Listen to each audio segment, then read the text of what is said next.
అందరికీ నమస్కారం. జై గురుదేవ్. ఈరోజు ఈ వీడియోలో చతుర్విధ పురుషార్థాల గురించి మనం చెప్పుకోవచ్చు. ఎందుకనంటే చతుర్విధ పురుషార్థం 4 చాలా చాలా చాలా ఇంపార్టెంట్. ఈ 4టిని ఎవరైతే వారి జీవితంలో సమపాళ్లలో అంటే ధర్మ అర్థ కామ మోక్షాలని చక్కగా సమన్వయం చేసుకుని జీవితంలో అప్లై చేసుకుంటారో వాళ్ళ జీవితము సుఖము శాంతి ఆరోగ్యము అన్నీ వస్తాయన్నమాట. మరి లాస్ట్ వీడియోలో మీరు చెప్పారు కదా సార్, మరి అది కామము అర్థము ధర్మము మోక్షం ఈ విధంగా చెప్పారు, యాక్చువల్గా ధర్మార్థ కామ మోక్షాలు అంటారు కదా సార్ అని చెప్పేసి కొంతమంది ఫోన్ చేసి అడిగారు. అది కరెక్టే, ఇది కరెక్టే. ఈరోజు మరొక విధంగా అందరికీ సింపుల్గా అర్థమయ్యే విధంగా ఈ చతుర్విధ పురుషార్థాల గురించి చెప్పుకోవచ్చు. ఎట్లా అంటే ధర్మ అర్థ కామ మోక్షాలు, వీటిని చతుర్విధ పురుషార్థాలు అంటారు. మన ఋషులు ఒక జీవాత్మ అంటే ఒక జీవుడికి ఈ 4 ఇంపార్టెంట్ అన్నారు. ఈ 4 జీవిస్తేనే జీవితం అద్భుతంగా ఉంటుంది. ఈ 4 లేనప్పుడు ఏమవుతుందంటే జీవితం అస్తవ్యస్తంగా ఉంటుంది, అనారోగ్యంగా ఉంటుంది, అశాంతిగా ఉంటుంది. ఆ 4 ఏవి ఎంత పాళ్లల్లో ఉండాలి, వాటి యొక్క ప్రాముఖ్యత ఏంటనేది ఈ వీడియోలో మనం చెప్పుకోవచ్చు. మరొక విధంగా చూడండి, మొట్టమొదటిది ధర్మము, చివరిది మోక్షము. ఈ మధ్యలో ఏమున్నాయి? అర్ధ కామాలు. ఈ మధ్యలో ఉన్న 2 వేళ్ళు కూడా అర్ధ కామాలు. అంటే అర్థం అంటే డబ్బు విత్తము, కామం అంటే కోరికలు మన డిజైర్స్.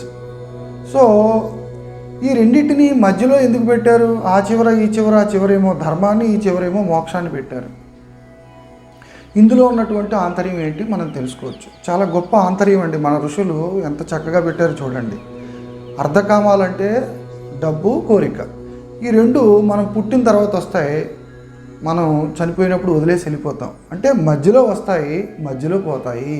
కాబట్టి ఈ అర్ధకామాల్ని ఈ ధర్మానికి మోక్షానికి మధ్యలో పెట్టారు. ఈ మధ్యలో వస్తాయి, మధ్యలో పోతాయి.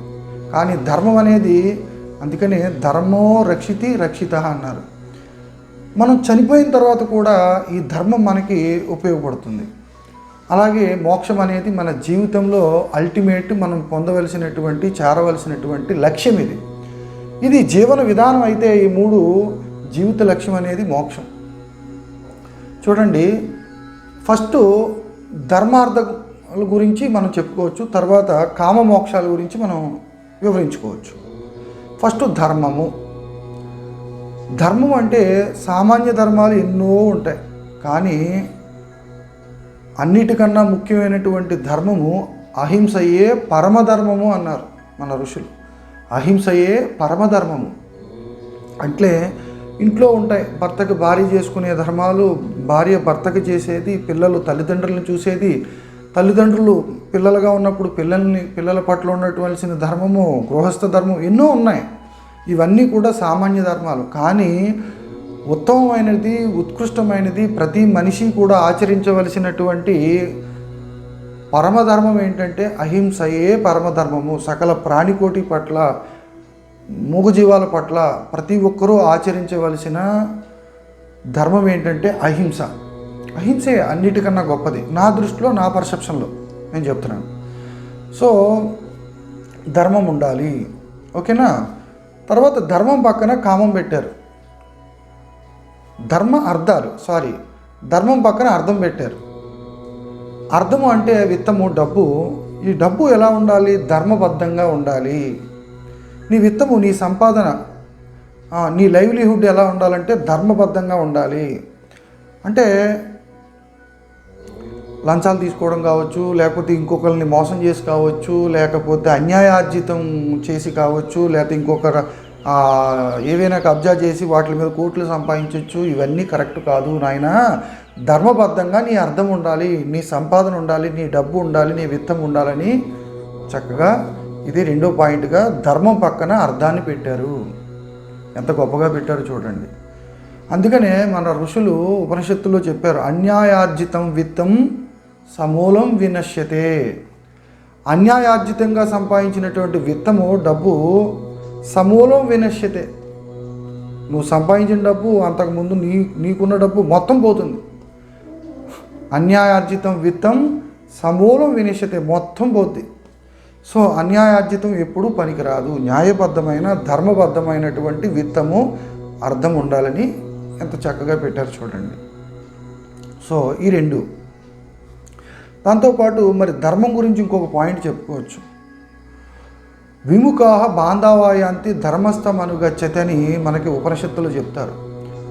విముఖాః బాంధవాయాంతి ధర్మస్థమనుగచ్చతి అంటే నువ్వు బ్రతికుండగా జీవించి ఉండగా నువ్వు ఏదైతే ధర్మాన్ని ఆచరిస్తావో, ధర్మం చేస్తావో, అది నీ జీవితం నువ్వు చనిపోయిన తర్వాత అంటే శరీరం వదిలిపెట్టిన తర్వాత కూడా నీ ఆత్మకు దారి చూపిస్తుంది నాయన అని చెప్పారు. విముఖాః అయితే మీరు నీ బంధువులు, నీ అయిన వాళ్ళు, నీ భార్య, భర్త, పిల్లలు వీళ్ళందరూ విముఖాః నిన్ను విడిచిపెట్టి వెళ్ళిపోతారు, కానీ నువ్వు చేసినటువంటి ధర్మము నిన్ను విడిచిపెట్టదు, నీకు కూడా వస్తుంది అని చెప్పారు. ఎంత గొప్పదో చూడండి. ధర్మము మన జీవితంలో ఎంత ముఖ్యమైందో.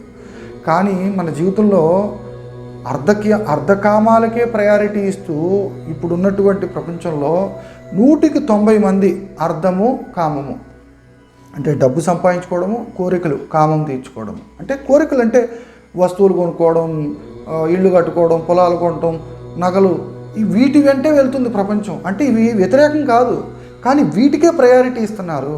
దానివల్ల దుఃఖం ఉంది.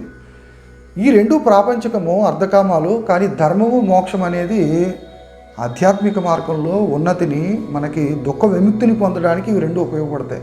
కానీ ఈ రెండు ఉన్నంత మాత్రాన దుఃఖం బాదు. నీకు ఎంత డబ్బున్నా దుఃఖం ఉంటుంది, ఓకేనా.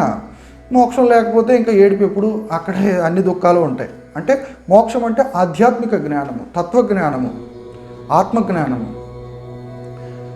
చూడండి మరి ధర్మం ఎంత గొప్పది. సో మరి కామము, మోక్షం గురించి మనం ఇప్పుడు చెప్పుకుంటే, కామం అంటే కోరిక. నీ కోరిక ఇంకొకటికి కంటకము కాకూడదు, అంటే ఇంకొక జీవిని హింసించేదిగా ఉండకూడదు. నీ కామం అనేది ఒక ఏమని చెప్తారంటే పెద్దలు, లాలించి, ప్రేమించి, కవ్వించి, మెప్పించి, ఎదుటివారి మనసుని గెలిచి నువ్వు బ్రతకాలి. కానీ నీ కామము ఇంకొకరికి కంటకం కాకూడదు. సో నీ కోరిక అనేది సమంజసంగా ఉండాలి, మోక్ష ప్రధానంగా ఉండాలి, బంధాన్ని ఇచ్చేదిగా కాకుండా బంధ విముక్తిని ఇచ్చేదిగా ఉండాలి. అంటే నీ కోరిక, నువ్వు కోరిన కోరిక వల్ల నువ్వు బద్ధుడు అవ్వకూడదు, ముక్తుడు కావాలని చెప్తుంది ఆధ్యాత్మిక శాస్త్రం. సో మరి మోక్షం అంటే ఏంటి? ఇప్పుడు కామమైంది, మరి మోక్షం అంటే ఎన్లైటైన్మెంట్ సైన్స్. అంటే మనల్ని గురించి, మన ఆత్మ గురించి, మన లోపల ఏదైతే ఉందో, అన్ని జీవరాశుల్లో ఏదైతే ఉందో, ఈ ప్రపంచము కంతటికి కూడా మూలమైనటువంటి చైతన్యం ఏదైతే ఉందో, అందరినీ నడిపిస్తూ ఉండి, అంతర్లీనంగా ఉండి ఈ జగత్తునంతా ఏదైతే నడిపిస్తుందో దాని గురించి చెప్పేదే మోక్షము. సో ఈ మోక్షము పొందాలంటే మరి ధ్యానం చేయాలి, అంతర్ముఖ ప్రయాణం చేయాలి. మరి ధర్మ, అర్థ, కామాలు ఈ మూడిటికి కూడా చూడండి, పెళ్లి చేసేటప్పుడు 3 ముళ్ళు పెడతారు. ధర్మానికి ఒక ముడి, అర్థానికి ఒక ముడి, కామానికి ఒక ముడి, మోక్షానికి ముడి లేదు. ఎంత గొప్పగా పెట్టారు చూడండి. సో 4వ ముడి లేదు, లేదా 2 ముళ్ళు లేవు. ధర్మానికి, అర్థానికి, కామానికి మాత్రమే 3 ముళ్ళు పెట్టారు. ఈ 3 భార్యకు భర్త కానీ, భర్తకు భార్య కానీ పంచుకుంటుంది. కానీ భార్య ధ్యానం చేస్తే, భార్య ఆధ్యాత్మిక సాధన చేస్తే భర్తకి ఏమీ రాదు. భర్త సాధన చేస్తే, భర్త ధ్యానం చేస్తే భార్యకి ఏమీ రాదు. ఒకరికి ఇంకొకరు మోక్షాన్ని ఇవ్వలేరు. మోక్షం విషయంలో ఎవరికి వాళ్ళే యమునా తీరే. సో మిత్రులారా, ఈ 4 ఉండాలి. గత వీడియోలో చెప్పాను 25, 25, 25, 25. ఈ 4 ఉంటే 100% చక్కగా అద్భుతంగా ఉంటుంది జీవితం. ధర్మం ఉండాలి, అర్థం ఉండాలి, కామం ఉండాలి, మోక్షం ఉండాలి. మరి ఈ అర్ధకామాల్ని సరైన రీతిలో డబ్బు సంపాదించాలన్నా, సరైన రీతిలో మన కోరికలు ఉండాలన్నా, కామము, ధర్మ, మోక్షాలు తెలియాలి. ఇవి తెలిస్తేనే ఈ 2 కూడా ఒక చక్కగా ఉంటాయి. లేకపోతే ఏమవుతుంది, విపరీతమైన కోరికల్లో వెళ్ళిపోతాము. అర్థం పర్థం లేని విధంగా ఉంటుంది. డబ్బు కోట్లు ఉంటుంది, కానీ ధర్మం ఉండదు. సో అదేమవుతుంది చివరికి మనం సొసైటీలో చూస్తున్నాం. తాను తినక తగిన ధర్మంబు చేయక కొడుకులకని సొత్తు కూడబెట్టి తెలియజెప్పలేక తరలిపోదురు వెనక్కి విశ్వదాభిరామ వినురవేమ అన్నాడు యోగవేమన్ గారు. తాను తినడు, తగిన ధర్మము చేయడు, కొడుకులకని సొత్తు కూడబెట్టి తెలియజెప్పలేక, ఎక్కడెక్కడ ఏదుందో తెలియజెప్పలేక సడన్గా వెళ్ళిపోతున్నారు. సో ధర్మము ఎంత గొప్పదో చూడండి. అలాగే మోక్షం, ఈ రెండు ఉంటే ఈ రెండింటిని మనం ఎలా జీవించాలో తెలుస్తుంది. సో చతుర్విధ పురుషార్థాలు 4 గొప్పవే, వేటికి ఏది కూడా వ్యతిరేకం కాదు. ధర్మ మోక్షాలు ఎంత గొప్పవో అర్థకామాలు కూడా అంతే గొప్పవి. మనం కంప్లీట్గా ఒక పూర్ణ పురుషత్వంతో ఈ యొక్క ఆత్మ ఈ 4 ధర్మాలని చక్కగా ఆచరించినప్పుడు జీవితము అద్భుతంగా, ఆనందంగా, సంతోషంగా, హాయిగా ఉంటుంది. సో నా పర్సెప్షన్లో మీ అందరికీ అండర్స్టాండింగ్ అయ్యే విధంగా నేను చెప్పడానికి ప్రయత్నం చేశాను. ఇంకా ఏమైనా మీకు డౌట్స్ ఉన్నట్లయితే స్క్రీన్ మీద ప్లే అవుతున్న లేదా డిస్క్రిప్షన్లో ఉన్నటువంటి మా నెంబర్కి కాల్ చేసి మీరు ఏదైనా డౌట్స్ అడగచ్చు, నేను చెప్తాను. ఓకే, మీ అందరికీ అర్థమైందని నేను అనుకుంటున్నాను.